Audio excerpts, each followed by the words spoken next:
Apollo 8 जब अपनी इंतहाई स्पीड को पहुंचा तो इसका बैरूनी दर्जा हरारत 3000 डिग्री सेंटीग्रेड तक पहुंच गया।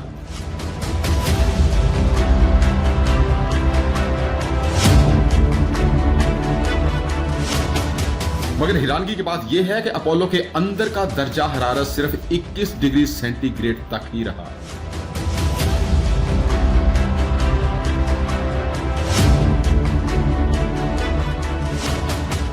अगर चीजों को एक खास ढंग से बनाकर उन्हें एक शदीद टेंपरेचर में से गुजारा जा सकता है,